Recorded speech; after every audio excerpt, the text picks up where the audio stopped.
Hello, hello. Happy World Read Aloud Day 2022. Thanks for joining me.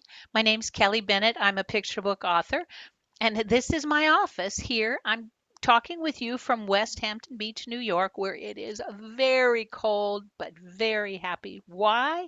Because we are celebrating reading. People all around the world are putting everything aside to take 15 minutes to read aloud together. And thanks for joining me. One of my books that you might know is Not Norman, a Goldfish story. It is about a boy who wanted a pet more than anything in the world, and when he finally got the pet, it was not the pet he wanted. It was yep, goldfish.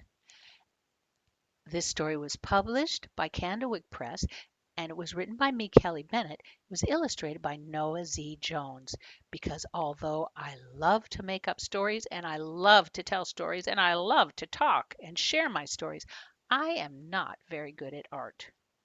But I'll bet a lot of you are really good at art. Do some of you imagine stories in your head and then create the stories on using your art? Drawing with pens and pencils and paint and coming up with stories? Well, that's what illustrators do. And that's what Noah did for Not Norman and for my newest story, Norman, One Amazing Goldfish. Now, my stories are available in libraries and in this and bookstores, of course, so you can go find them for yourself. But as I read, I'll turn the pages and I'll share each spread with you. If you can't see it really well, later on maybe you'll go get it in a library or a bookstore. And as I turn the pages, I want you to pay close attention to the page because one thing illustrators get to do is while they're drawing the story, they add all sorts of interesting little details that are not in the words at all. So are you ready? Sit back on your pockets and let's begin Norman, One Amazing Goldfish.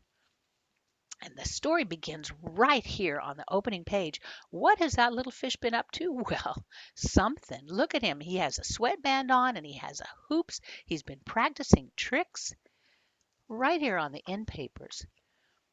One thing that's kind of fun about being an author is I get to dedicate my book to whomever I want. And in this case, I dedicated it to Bennett, Dylan, Jack, and Aiden, the four Phineas Grands with Glugs. And as I read along, see if you don't hear those names again, Ben and Dylan, because those are my grandsons. And I asked them if I could use them in the story, and they said yes. Right here, the story begins. Norman has his little sweatband on and he's in a fishbowl, and that paper underneath says Pet-A-Rama, big event. Well, a pet-a-rama is kind of like a talent show for pets. People bring their pets all dressed up and they show off their tricks and they get prizes. Let's see what's going to happen. Oh my goodness. Remember I told you that when he first got him, this boy didn't like goldfish? Well, has he changed his tune? He has gone goldfish crazy, hasn't he? He even has a goldfish lamp and a bedspread that's goldfish orange and a banner up. And look at Norman in his big aquarium with his little diver. He sure looks happy. And these posters on this wall say, Got pet? Petorama. Petorama. And the story says Norman is one amazing goldfish, and I want everyone to know it. That's why I'm taking him to Petorama. We have our routine all worked out.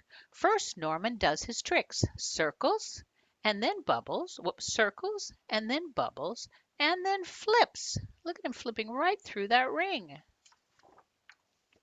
And for our big finish, we learned a brand new tuba song. Hit it, Norman, I say, and begin to play. Bom, ba, bom, ba, bom, ba, bom, bom, bee. Right on cue, Norman starts dancing and singing. Glue, glue, glue, glue, glue, glue, glue, glue, glue. Add a fish, Norman, I cheer. Just wait until everyone sees you. You'll be famous. In case you don't know it, this instrument here is a tuba, and it's the one that you hear in orchestras and bands that do the big boom, boom sound. On Petarama Day, I wake up extra early. I don't want to admit it, but I am sort of nervous. Not Norman. He gobbles every bite of his breakfast. The Petarama line is super long. There are dogs and cats and birds and snakes and rabbits and lots of other animals. Most of the kids are wearing costumes, so are their pets. I look at Norman. His orange scales glisten. "You're so sparkly you don't need a costume, do you, Norman?" he says. I say. He shoots me a high fin. A high fin is kind of a fish version of a high five. You guys look at the kids in line. There's a cowpoke and a crocodile with a crocodile, or maybe some kind of lizard.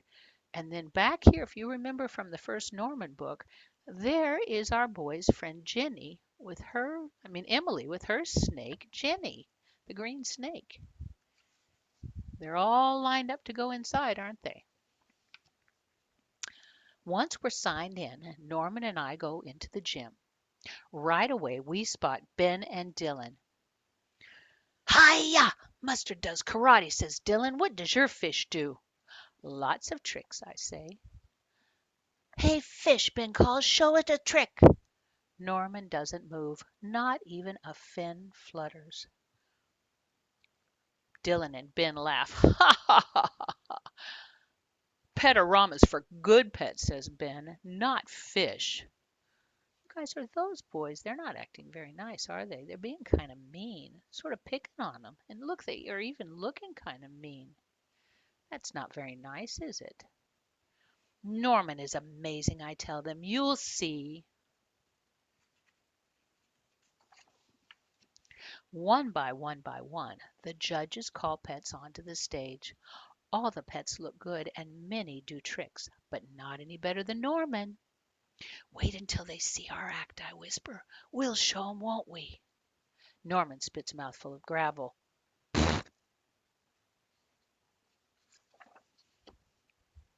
When our number is called, I carry Norman onto the stage. The gym looks really big and crowded. That nervous feeling is back again, big time. I glance over at Norman. In the stage lights, his scales do sparkle. Sparkly as any costume. Just looking at him makes me feel better. I take a deep breath. Introducing Norman, one amazing goldfish.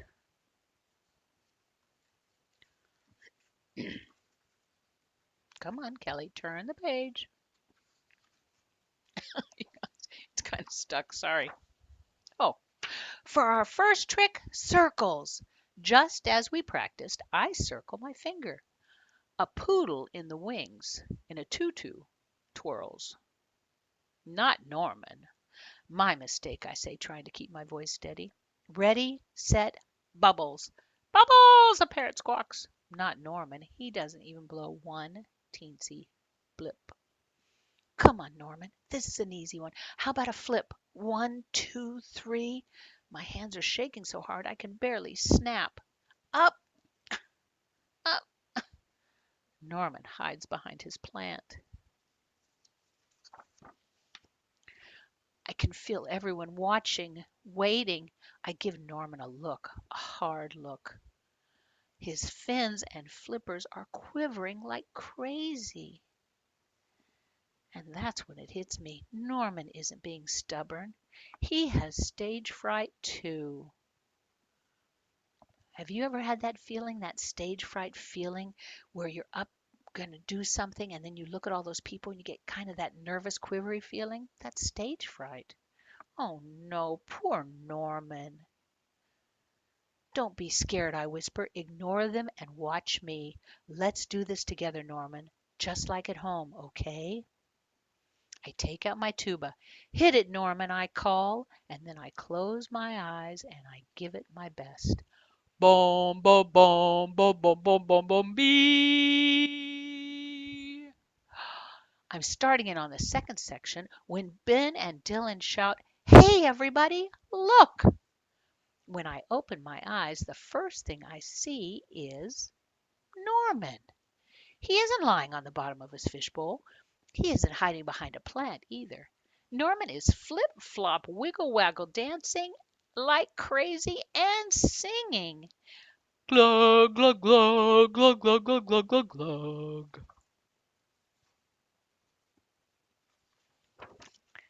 Then Norman performs every trick perfectly, just as we practiced. Circles and bubbles and flips. Add a fish, Norman, I cheer. The Petorama judges give Norman a prize. It's like I always say, Norman is one amazing goldfish. Thanks for listening and happy World Read Aloud Day.